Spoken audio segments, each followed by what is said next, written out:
Le système électoral américain a prouvé encore une fois que le pouvoir accordé aux régions rurales peut faire une différence cruciale dans le résultat des élections. Le 5 novembre dernier, les villes les plus peuplées n'ont pas su faire le poids contre les comtés ruraux dans les États clés. Nous sommes allés dans les comtés traditionnellement républicains d'Otsego et de Chenango afin d'en apprendre davantage sur les enjeux qui ont influencé le vote des électeurs ainsi que les différences entre la ville de New York et les campagnes. Le maire du village de New Berlin, ainsi qu'un représentant du conseil d'administration du comté d'Otsego, ont partagé avec nous les enjeux et les problématiques auxquelles les citoyens de la région doivent faire face. My name is Peter Lennon, and I'm the mayor of the village of New Berlin in upstate New York, just south of Syracuse. I love this community, and I'll do what I can to keep it moving forward because I know that there are challenges that are different in a rural environment than they are in the urban environment. New Berlin is an area that was thriving during the agricultural boom. But since, I'd say probably in the last 30 to 40 years, there has been an outward migration from the small towns and toward the larger cities. But and it's left the local communities to try to struggle. I think that probably the reason that this area tends to be more Republican at this time is because of the independents. They don't want to have a lot of governmental oversight and governmental direction.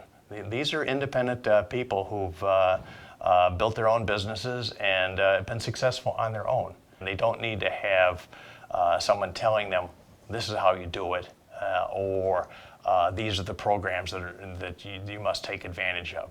Maybe I'm wrong here, but I believe that the people of this area understand the importance of legal immigration because the farms cannot survive without properly documented and properly vetted immigrants. We welcome the immigrants. We just want to make sure that they are properly vetted and willing to contribute because they do contribute a tremendous amount to the economy and to the culture of this area.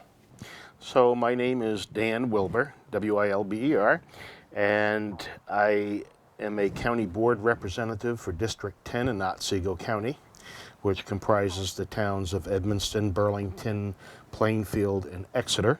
There's a growing dissatisfaction, I might say, with the level of influence that New York City and the metropolitan areas have on the rural upstate. Many of us believe that they don't understand the lifestyle of the upstate rural communities, and they relate their experiences to us, and they're totally two different experiences. So there's a lot of dissatisfaction with that, and I think there's some tension there. New York City is a very small geographic area compared to the rest of New York State. And typically those are Democrat areas, and the rural areas are typically Republican in most of New York. If we have visitors, for example, from downstate up here, I don't think there's any animosity when they come here. And it, you know, I don't think we blame them.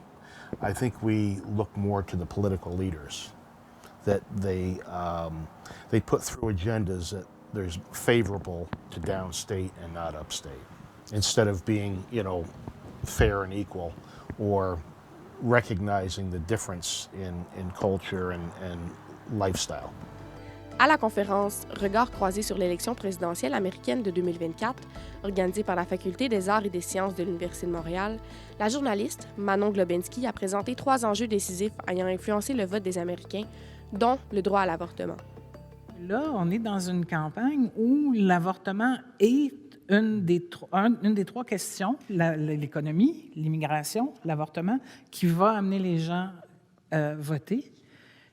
Et qui réussit d'une certaine façon, puis ça reste à vérifier, on va le voir au moment de l'élection, quand on verra qui est allé voter, mais je pense que ça réussit à mobiliser autant un côté que l'autre, à aller voter, surtout dans les États où il y aura des mesures à voter, comme en Floride, oui ou non, pour enchasser le droit à l'avortement dans la Constitution de l'État. Ce n'est pas qu'en Floride où l'accès à l'avortement s'est retrouvé sur le bulletin de vote.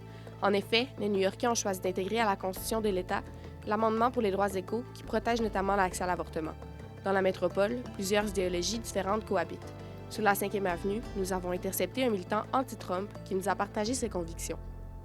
I think the biggest issue we have right now is the Roe v. Wade. They've overturned a woman's right to have bodily autonomy and to have medical procedures that any country would have. I mean, we're talking not just abortion, we're talking about if women have preeclampsia or an ectopic pregnancy, they're not allowed to give them the proper treatment unless they're at death's door. So he has turned women in this country into second-class citizens. And that isn't fair. And women, he's divided. And if a woman is a second-class citizen, I'm a second-class citizen. That's the way I look at it. So I come out here 2 or 3 days a week now just so people can think about it when they walk past here and realize how important it is to vote, and in my opinion, to vote for Kamala Harris. And not even if you're a Democrat, if you believe in the rule of law. So that's why I'm out here. And hopefully we can make a difference. It's a small difference, but just like littering. If you don't throw that bottle on the ground, you put it in a trash receptacle, that's a good thing. It's not going to change the world, but it's a good thing to do, and that's it.